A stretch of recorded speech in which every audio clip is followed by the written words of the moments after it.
In the hallowed halls of the Royal Alcazar of Madrid, on a day draped in foreboding November 6, 1661, Queen Mariana of Austria cradled a child destined for sorrow, an infant history would cruelly remember as the most tragic heir in Europe. His nascent features marred by a pronounced mandibular prognathism, a vacant, unsettling gaze, and an unnervingly pallid complexion foreshadowed the twilight of one of history's most formidable dynasties. This is the harrowing chronicle of Charles II of Spain, the last Habsburg monarch whose mere existence served as a chilling monument to the devastating repercussions of relentless royal consanguinity. Born not just into royalty, but into a genetic crucible, the child was a living tableau of 2 centuries of familial self-destruction. Whispers, hushed and fearful, circulated among the courtiers as they glimpsed their future sovereign, their faces etched with the horrifying realization that the destiny of the vast Spanish Empire now rested upon the frail shoulders of what many privately, and with a shudder, deemed a monster. Torn between maternal instinct and profound dread, the queen knew she had ushered into the world not only her son, but also the harbinger of her dynasty's doom. The Spanish Habsburg lineage had reached its absolute genetic nadir. A strategic marriage policy, initially conceived to fortify dominion across the continent, had spiraled into a ghastly cycle of genetic decay. With each successive generation came fresh horrors, grotesque deformities, and ominous signs that the natural order itself was in revolt against the artificial preservation of bloodlines. Charles II, in his suffering, would become the ultimate casualty of this multi-generational experiment in human breeding, an experiment that had gone catastrophically awry. The royal physicians, summoned to examine the newborn prince, struggled to mask their dismay. His cranium was disproportionately large, his limbs were feeble and misshapen, and his tongue lolled perpetually from his mouth due to a severely underdeveloped jaw. The infamous Habsburg jaw, once a mark of distinction, had mutated into a grotesque caricature, rendering Charles incapable of chewing solid food or articulating words with clarity. The very traits that had once symbolized royal power now branded him as nature's cruelest jest. News of the prince's lamentable condition spread like wildfire throughout the European courts, carried by ambassadors and spies who, with thinly veiled horror, reported back to their respective monarchs. The Spanish Empire, which for over a century had dictated the ebb and flow of global power, now confronted the terrifying prospect of being governed by a king who was barely capable of existing as a functioning human being. Foreign powers, like vultures circling a dying beast, began to sense vulnerability in what had once been considered an invincible dynasty. The tragedy of Charles II's birth was not an isolated incident, but the inevitable consequence of a family tree twisted into a genetic dead end. For generations, the Habsburgs had relentlessly pursued marriage within their own ranks, convinced that maintaining the purity of their bloodline would safeguard their divinely ordained right to rule. Instead, they had unwittingly engineered a biological catastrophe that would haunt the family for generations and, ultimately, dismantle their empire. Despite her initial horror, Queen Mariana resolved to shield her son from a world that would perceive him as an abomination. She understood that the future of Spain rested on this impaired child, and she devoted the remainder of her life to perpetuating the illusion that he possessed the capacity to govern an empire. Her unwavering maternal devotion, while intended as a shield for Charles, tragically obstructed any genuine acknowledgement of his profound limitations. The birth of Charles II heralded not merely the commencement of one man's tragic existence, but the culmination of an era. The Spanish Golden Age, a period of unparalleled artistic, literary, and imperial grandeur, would falter and collapse under the crushing weight of genetic catastrophe. The child who should have inherited the world's most expansive empire would instead become its unwitting destroyer, a living symbol of the exorbitant price of power pursued without restraint. To fully grasp the magnitude of this tragedy, we must journey back to the illustrious origins of the Habsburg dynasty in Spain. The family that would ultimately produce this genetic nightmare had once been the most triumphant royal house in European history. Their saga began with calculated ambition and strategic brilliance, rendering their eventual downfall all the more devastating and complete.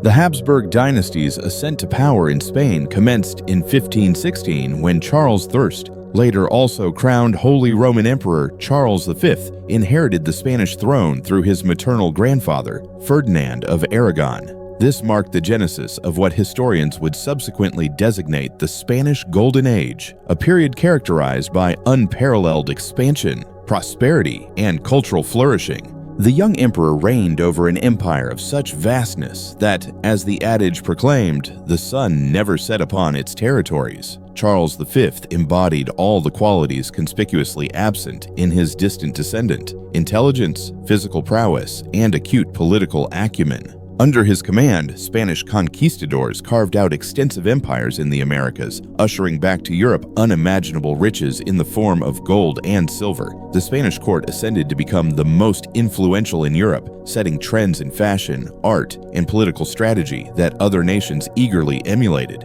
The emperor's son, Philip II, sustained this legacy of strength and imperial growth. Philip governed from the magnificent Escorial Palace, a colossal edifice that served as a symbol of Spanish power and staunch Catholic orthodoxy. During his reign, Spain's domains encompassed vast territories, including much of Italy, the Netherlands, portions of France, extensive regions of the Americas, and even the Philippines. The Spanish Armada, though ultimately vanquished by the English fleet, epitomized the zenith of Spanish naval power. However, even amidst these golden years, the seeds of future calamitous events were quietly germinating. The Habsburgs had initiated their practice of intra-family marriages, a policy aimed at maintaining the unity of their vast territories under a single, unbroken bloodline. Philip II, for example, married his niece, Mary Tudor of England, and subsequently his own cousin, Anna of Austria. While these unions appeared politically astute at the time,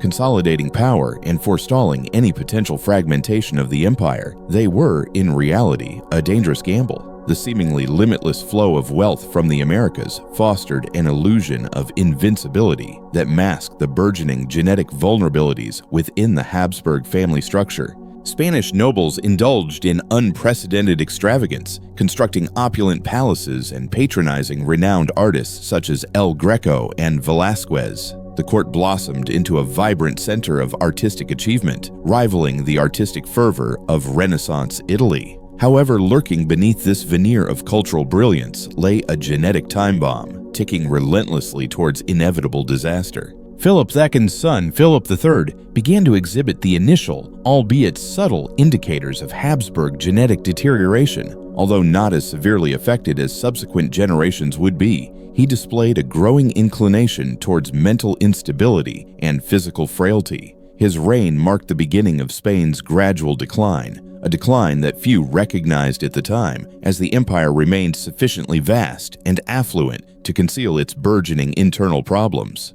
While royal intermarriage was not exclusive to the Habsburgs, they pursued it with an obsessive fervor that surpassed all other European dynasties. Each generation witnessed uncles marrying nieces, cousins marrying cousins, and strategic alliances that prioritized bloodline purity above the fundamental imperative of genetic health. The family tree increasingly resembled a tangled web rather than a healthy, branching structure. As the 17th century dawned, the Spanish Habsburgs stood atop the pinnacle of global power, blithely unaware that their very success contained the seeds of their own destruction. The genetic damage accumulating within their bloodline would soon manifest in ways that would shock the world and, ultimately, topple the most formidable empire in human history. The stage was now irrevocably set for the birth of Charles II, the final tragic product of this centuries-long genetic experiment. The reign of Philip III unveiled the first significant cracks in the Habsburg facade of invincibility. Unlike his predecessors, Philip demonstrated scant interest in the affairs of governance, preferring instead to delegate authority to his favorites while indulging in his passions for hunting and religious devotion. This marked a perilous departure from the hands-on leadership style that had been instrumental in building the Spanish Empire, giving way to a more passive approach that would characterize later Habsburg rulers. The king's physical appearance increasingly reflected the family's inherited genetic burdens. The Habsburg jaw became more pronounced with each passing generation, and Philip III suffered from a multitude of health issues that contemporary court physicians were unable to diagnose or treat effectively. His inability to maintain focus on matters of state for extended periods suggested cognitive impairments that would become increasingly prevalent within the family lineage.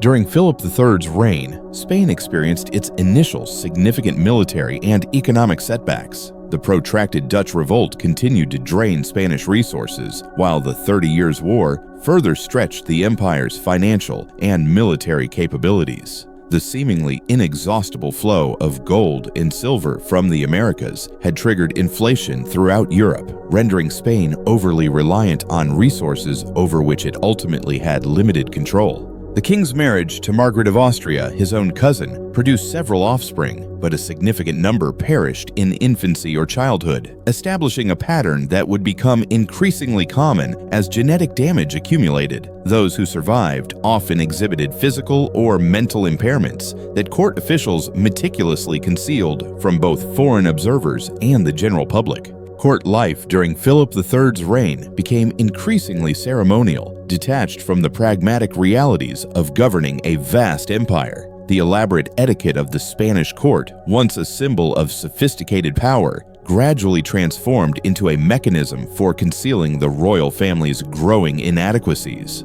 Courtiers developed intricate protocols that allowed kings to project an image of dignity while minimizing their actual involvement in decision-making. The Spanish Inquisition, initially established to uphold religious orthodoxy, progressively morphed into a tool for suppressing any discussion of the royal family's mounting problems. Anyone who dared to suggest that the king's difficulties were hereditary or questioned the wisdom of royal intermarriage risked facing accusations of heresy or treason. This created an atmosphere of enforced ignorance that effectively stifled any rational response to the dynasty's escalating crisis. Foreign ambassadors began to report back to their home countries alarming accounts of the strange behavior and physical appearance of the Spanish royal family, but these reports were often dismissed as exaggerations or politically motivated propaganda. The formidable wealth and military power of Spain still commanded respect, even as those who observed the court with discerning eyes began to suspect that something was profoundly amiss.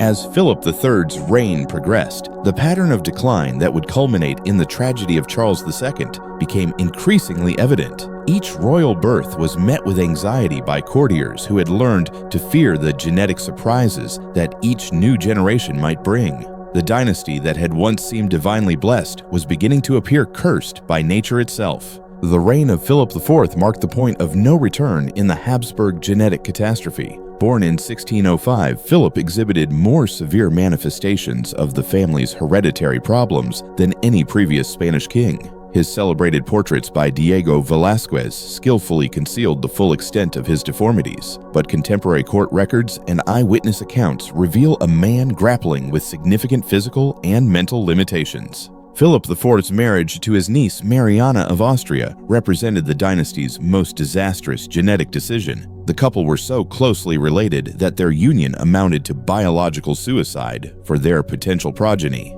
Honest court genealogists could have predicted the calamitous outcomes that would result from this union, but political considerations eclipsed any concern for genetic well-being. The king's inability to produce a healthy male heir became one of the most closely guarded secrets of the Spanish court.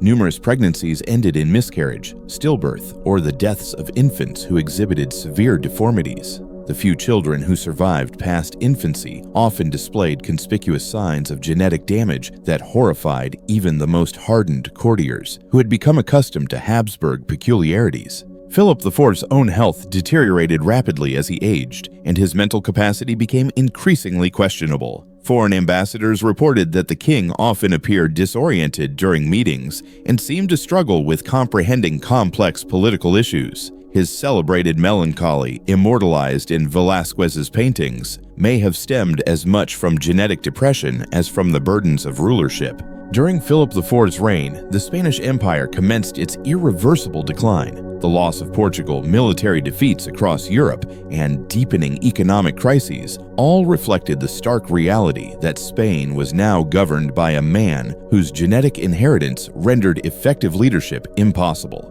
The bureaucracy that had once efficiently administered a global empire descended into chaos and corruption. Queen Mariana's multiple miscarriages and the tragic deaths of her children became sources of superstitious dread throughout the Spanish court. Courtiers whispered that the royal family was cursed, and some openly questioned whether God had withdrawn his favor from the Habsburg dynasty. These whispers, though dangerous to voice publicly, reflected a growing awareness that something was fundamentally, irrevocably wrong. The birth of Margarita Teresa in 1651 provided a fleeting moment of hope, as she appeared relatively healthy at birth. However, her subsequent betrothal to her uncle, Holy Roman Emperor Leopold I, ensured that the cycle of inbreeding would persist into the next generation. The Habsburg commitment to genetic self-destruction seemed unwavering, even in the face of mounting evidence of its disastrous consequences. When Prince Philip Prospero was born in 1657, court physicians initially celebrated what appeared to be a healthy male heir. However, the prince's health rapidly deteriorated, and he died at the age of 4, plunging the succession once again into uncertainty. His death intensified the desperation surrounding Queen Mariana's subsequent pregnancies, setting the stage for the tragic birth of Charles II. The pregnancy that ultimately produced Charles II was fraught with ominous signs that instilled terror throughout the superstitious Spanish court. Queen Mariana, although only in her 20s, was already worn down by multiple failed pregnancies and the devastating loss of her young son. She experienced complications that baffled court physicians, whose knowledge of medicine was limited. Her condition seemed to worsen with each passing month, as if her body was actively rejecting the child she carried. Contemporary accounts describe the Queen's pregnancy as unusually challenging, with symptoms that indicated abnormal fetal development. Court physicians, bound by rigid royal protocol and their own limited medical expertise, could only stand by helplessly as Mariana endured what appeared to be an increasingly perilous pregnancy. The Queen's palpable terror was evident to those around her, as she seemed to sense that this birth would differ tragically from her previous ordeals. The royal chambers were prepared with heightened secrecy and security as the due date approached. King Philip IV, already exhibiting signs of the mental deterioration that would characterize his final years, insisted upon elaborate religious ceremonies and fervent prayers for a successful birth. The entire Spanish Empire held its breath, recognizing that the dynasty's future hinged upon the successful delivery of a healthy male heir. As labor commenced, Queen Mariana's agonized screams reverberated throughout the royal apartments with an intensity that terrified even the most seasoned midwives and physicians in attendance. Court records, though meticulously censored, suggest that the birth was unusually traumatic and prolonged. The Queen's manifest distress was heightened by her apparent premonition that something was gravely wrong with her child. The moment of birth on November 6, 1661, ushered in not celebration, but horror to the Spanish court. The infant who emerged was so obviously deformed that the attending physicians initially questioned whether it could survive at all. The celebrated Habsburg jaw had reached such an extreme that the child's mouth could not close properly, and his tongue protruded in a way that rendered normal feeding impossible. Queen Mariana's initial glimpse of her son reportedly caused her to faint, although court records diplomatically attributed this to exhaustion resulting from the difficult birth. The meticulously planned celebration for the arrival of the heir was hastily canceled, and only the most trusted courtiers were permitted to see the newborn prince. The secret of Charles's condition became one of the most closely guarded state secrets in European history. The infant's survival through his initial days astonished everyone in the royal household. Court physicians, applying primitive medical knowledge and superstitious beliefs, struggled to explain how such a severely impaired child could sustain life. Some interpreted it as divine intervention, while others whispered about supernatural forces that were keeping the prince alive for some terrible, inscrutable purpose. The immediate challenge confronting the court was how to announce the birth to the Spanish people and foreign governments without divulging the full extent of the prince's deformities. Elaborate protocols were devised to restrict access to the infant, and official portraits were meticulously crafted to minimize the visual impact of his genetic impairments. The fiction that Spain possessed a healthy heir would be maintained for years, even as those closest to the royal family were privy to the devastating truth. The early years of Charles II's life were marked by constant medical crises that plunged the Spanish court into a perpetual state of anxiety. The infant could not nurse properly due to his severely malformed jaw and palate, necessitating specially designed feeding apparatuses that required constant adjustment as he grew. Court physicians applying medieval medical knowledge could only speculate about treatments for conditions they had never encountered before. Charles's developmental delays became apparent within months of his birth. While typical infants began to exhibit signs of awareness and responsiveness, the future king remained largely passive and unresponsive to stimuli. His large, vacant eyes would stare without focus, and he exhibited none of the normal reflexes expected of healthy babies. The queen's desperate attempts to stimulate her son's development only underscored his profound limitations.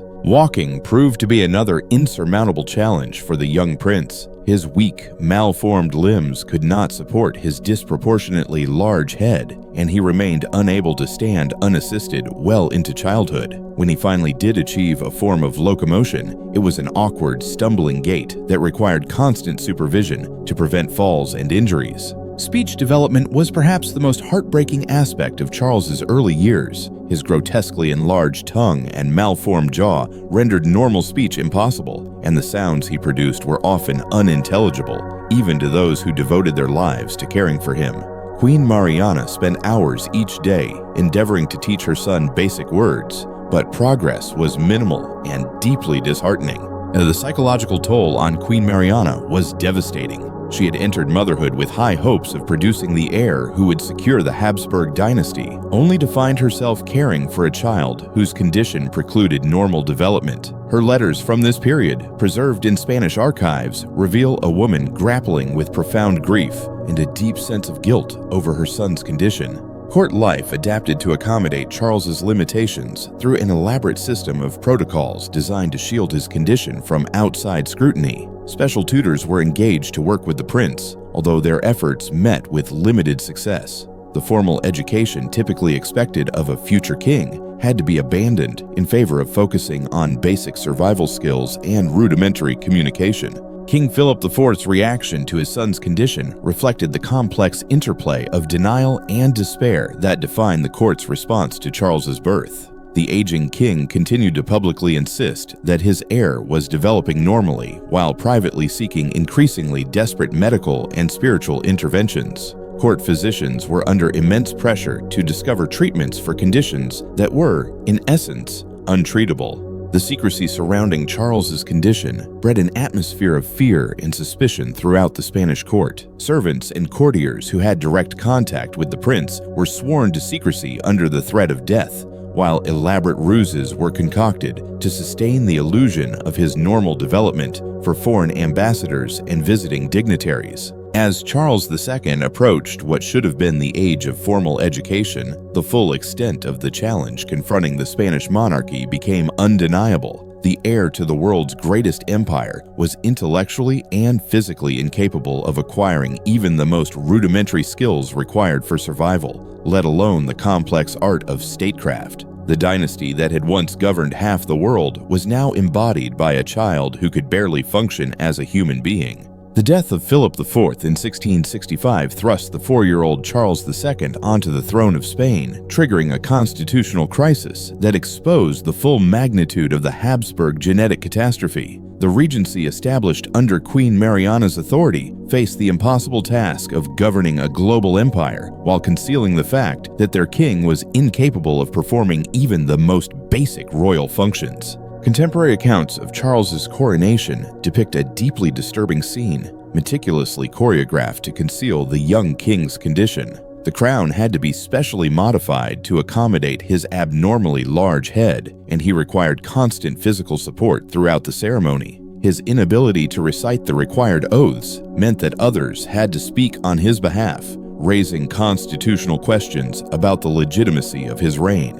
Foreign ambassadors granted audiences with the child king returned to their home countries with shocking reports about the Spanish royal family. The French ambassador described Charles as more akin to an animal than a human being, while the English representative wrote that the king appeared to be afflicted with an obvious madness that rendered him unfit for any royal duty. These reports circulated among European courts, severely undermining Spanish diplomatic credibility. The Regency government faced ongoing challenges in conducting day-to-day administration while maintaining the fiction that Charles was capable of ruling. Official documents required the king's signature, leading to the development of intricate mechanisms for guiding his hand to make marks that could be passed off as royal approval. The entire governmental system devolved into an elaborate exercise in perpetuating a fraudulent charade. Military defeats during Charles's early reign reflected the reality that Spain was now effectively leaderless. The War of Devolution against France resulted in significant territorial losses, while rebellions in Sicily and other territories went largely unchecked. Foreign powers began to recognize that Spanish weakness presented unprecedented opportunities for territorial expansion and political gain. The Spanish economy, already strained by decades of war and inflation, faced additional pressures from the governmental chaos wrought by Charles's incapacity. Trade routes became less secure, colonial administration grew increasingly corrupt, and the once mighty Spanish Navy began a precipitous decline. The empire that had dominated global commerce for over a century was disintegrating at an alarming rate. Religious authorities throughout Spain began to question whether Charles's condition represented divine retribution for the sins of the Habsburg dynasty. The Spanish Inquisition, while officially supporting the monarchy, privately investigated allegations of supernatural causes for the king's affliction. Some religious leaders suggested that the royal family had been cursed for their excessive pride and their deviation from God's will. Queen Mariana's regency grew increasingly desperate as Charles failed to show any signs of improvement with age. Court physicians exhausted every medical treatment known to 17th century science, while spiritual advisors organized elaborate ceremonies and pilgrimages seeking divine intervention. The queen's personal agony was compounded by her responsibility for maintaining royal authority, knowing that her son could never truly rule. The broader Spanish nobility began to fragment into competing factions as it became clear that Charles would never produce an heir of his own. Succession planning became a constant source of court intrigue, with various noble families positioning themselves for the eventual demise of the Habsburg line. The unity that had characterized Spanish aristocracy during the empire's golden age gave way to destructive internal competition.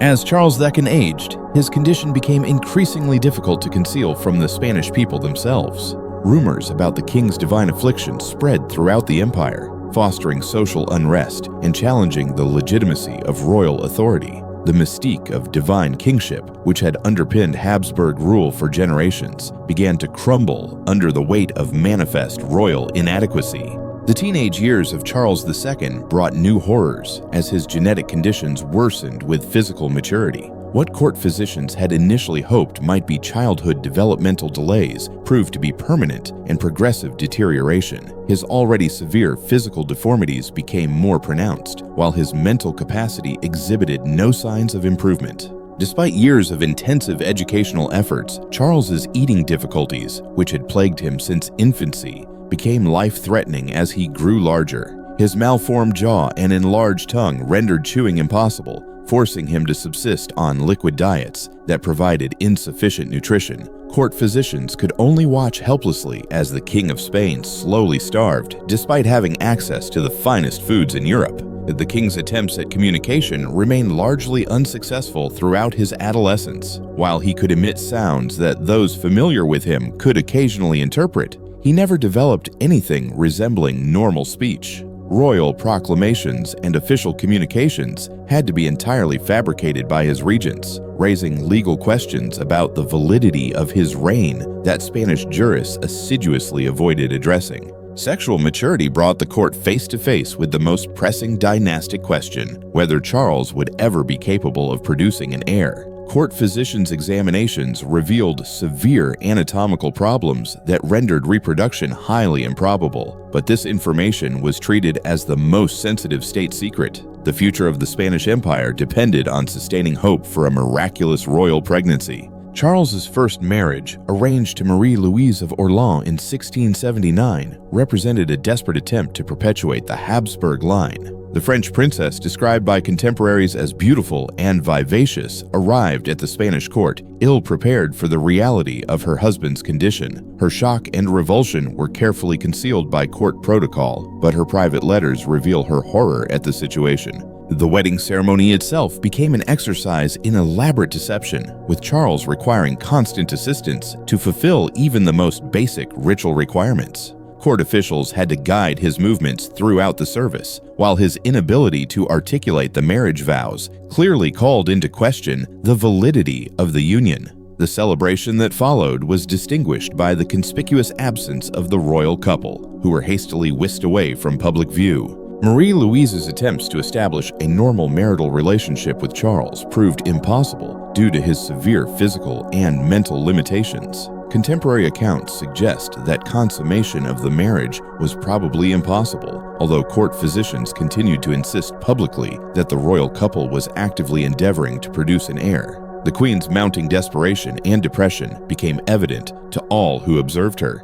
The failure to produce a royal heir after several years of marriage precipitated a succession crisis that dominated Spanish politics. Foreign powers began to devise plans for the eventual partition of the Spanish Empire, while domestic factions jockeyed for influence in anticipation of Charles's death without issue. The Habsburg dynasty, which had once appeared divinely blessed, was now manifestly cursed with biological extinction.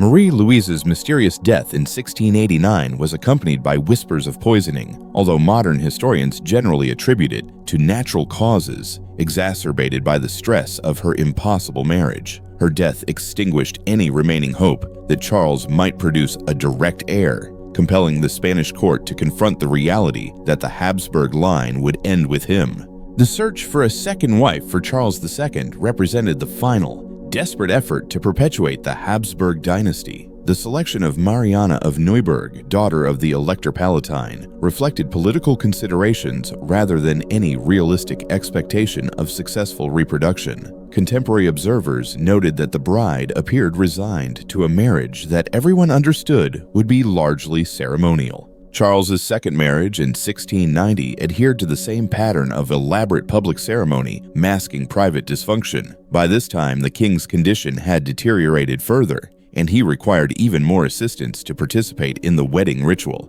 Foreign diplomats attending the ceremony reported back to their governments with barely concealed amazement at the spectacle of a clearly incompetent man being married to ensure the continuation of a royal line. The new queen's attempts to fulfill her dynastic duty proved as fruitless as those of her predecessor. Charles's physical condition had worsened to the point where even the pretense of a functioning marriage became difficult to maintain. Court physicians continued their charade of monitoring the royal couple for signs of pregnancy, but everyone involved recognized that such hopes were futile. Mariana of Neuburg's letters from this period reveal her growing frustration and despair at her husband's condition and the impossible expectations placed upon her. She wrote privately about Charles's infantile behavior, his inability to comprehend even simple concepts, and his increasingly frequent episodes of what appeared to be seizures or other neurological events. The Spanish court's elaborate efforts to sustain the illusion of a functioning royal marriage grew increasingly desperate and absurd. Official announcements about the royal couple's health and activities bore no resemblance to reality, while foreign ambassadors' reports painted a picture of a monarchy that had devolved into pure theater, devoid of any substance. As Charles entered his fourth decade without producing an heir, the issue of Spanish succession became the dominant concern in European diplomacy. The major powers commenced negotiating partition treaties that would divide the Spanish Empire among themselves, treating Charles as if he were already deceased. The king, who should have been at the height of his power, had become irrelevant to decisions regarding his own kingdom's future. The final decade of Charles II's reign witnessed the complete collapse of Spanish power and prestige. Military defeats mounted as enemy forces realized that Spain was led by a king incapable of strategic thinking or effective command. The War of the League of Augsburg saw Spanish territories repeatedly overrun by better organized opponents who understood that they faced no real resistance from the nominal Spanish leadership. Charles's physical deterioration accelerated dramatically during his final years. Court physicians documented a horrifying progression of symptoms that included increasing seizures, apparent paralysis of his limbs, and periods of complete unconsciousness that lasted for days. The Habsburg genetic inheritance, which had been accumulating damage for generations, finally overwhelmed his body's ability to function. The king's mental state, already severely compromised, deteriorated into what can only be described as complete intellectual collapse. Contemporary accounts depict a man who could no longer recognize familiar faces, respond to his own name, or perform any of the basic functions of daily life without constant assistance. The ruler of the world's largest empire had become utterly dependent on others for survival. Foreign diplomats who managed to observe Charles during this period reported scenes that shocked even seasoned political observers. The French ambassador wrote of witnessing the king drooling uncontrollably while being fed like an infant, unable to understand where he was or why people were gathered around him. These reports circulated through European courts as evidence of Spanish weakness and divine judgment. The Spanish court's attempts to conceal Charles's condition grew increasingly futile as his symptoms could no longer be hidden, even during fleeting public appearances. Official portraits from this period depict a man whose genetic damage had become so severe that artistic skill could no longer disguise his deformities. The Habsburg jaw had grown so pronounced that his face barely resembled that of a human being. Religious authorities throughout Spain began openly discussing whether Charles's condition represented punishment for dynastic sins. The Spanish Inquisition, while still officially loyal to the crown, privately investigated claims that the royal family had been cursed for their defiance of natural law through excessive inbreeding. Some religious leaders suggested that God had withdrawn his blessing from the Habsburg line. The question of Charles's testament became crucial as European powers positioned themselves for the partition of the Spanish Empire. The king's manifest inability to comprehend complex political issues meant that his final will would be entirely the product of competing court factions rather than any royal decision. The document that would determine the fate of half the world would be authored by a man who was incapable of reading it. Economic collapse accompanied political disintegration as Spain's colonial empire began to function independently of royal authority. Trade routes that had enriched Europe for over a century began to disintegrate as colonial administrators lost confidence in directives from Madrid. The wealth that had sustained Habsburg power for generations evaporated just when it was most desperately needed. The Spanish nobility's preparation for the end of the Habsburg dynasty created internal conflicts that further undermined royal authority. Noble families that had served the crown for generations began making separate arrangements with foreign powers, recognizing that Charles's death would herald dramatic changes to the Spanish political system. Loyalty to the crown became increasingly meaningless when the crown itself had forfeited all real power. As Charles II lay dying in the royal Alcazar of Madrid in November 1700, the scene represented one of history's most profound dynastic tragedies. The man who had inherited the world's greatest empire was departing life, having accomplished nothing beyond presiding over the destruction of his family's genetic line. Court physicians who had dedicated decades to treating his impossible condition could only watch as nature finally claimed its victim. The king's final days were characterized by symptoms that contemporary observers found deeply unsettling. His body, ravaged by generations of genetic damage, began shutting down in ways that medieval medicine could neither comprehend nor treat. Court records describe seizures that persisted for hours, periods of apparent death followed by unexpected resuscitation, and physical deterioration that horrified even those accustomed to his condition. Charles's inability to communicate his final wishes meant that competing court factions battled over his deathbed, each asserting that they represented the dying king's intentions. The testament that would determine the Spanish succession was written and rewritten multiple times as different groups gained temporary sway over the dying monarch.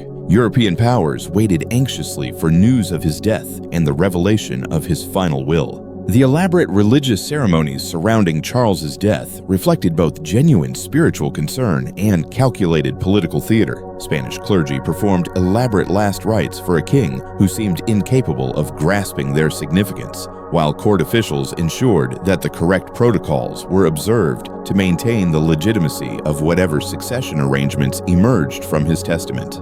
Queen Mariana of Neuburg's vigil at her husband's bedside represented the final act of a marriage that had never been more than political theater. Her private writings from this period reveal a mixture of relief and genuine sorrow for a man whose life had been ruined by circumstances beyond his control. She had witnessed firsthand the devastation wrought by centuries of Habsburg genetic policy.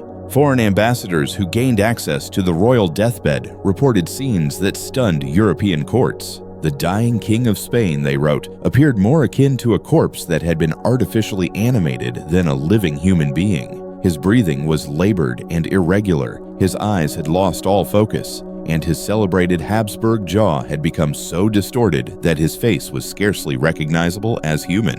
The moment of Charles's death on November 1, 1700, heralded not merely the end of one man's tragic life, but the conclusion of Spanish dominance in European politics. The empire that had shaped global history for over 2 centuries would now be carved up among foreign powers, its vast territories redistributed according to the military strength of its rivals rather than the wishes of its former rulers. News of the king's death spread swiftly through Madrid and then across Europe, carried by a network of spies and diplomats who had been anticipating this moment for years. In Vienna, Paris, and London, government ministers began implementing plans that had been meticulously developed in preparation for the Spanish succession crisis. The death of one genetically impaired man would reshape the balance of power in Europe.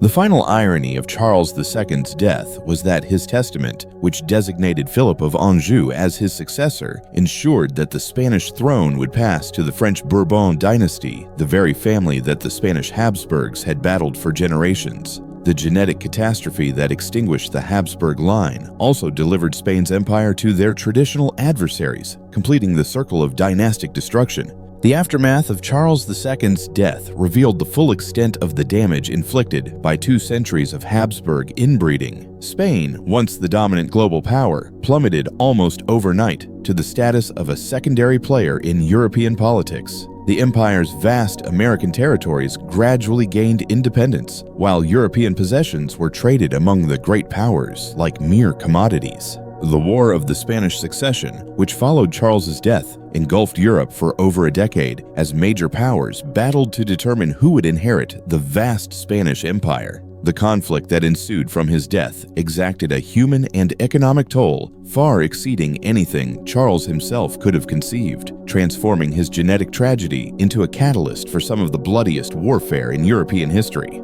Modern genetic analysis of the Habsburg family tree reveals the full scientific horror of what contemporary observers could only describe in superstitious terms. The coefficient of inbreeding in Charles II's lineage surpassed that found in laboratory mice bred specifically for genetic research, rendering his survival to the age of 39 a biological anomaly that defied medical comprehension.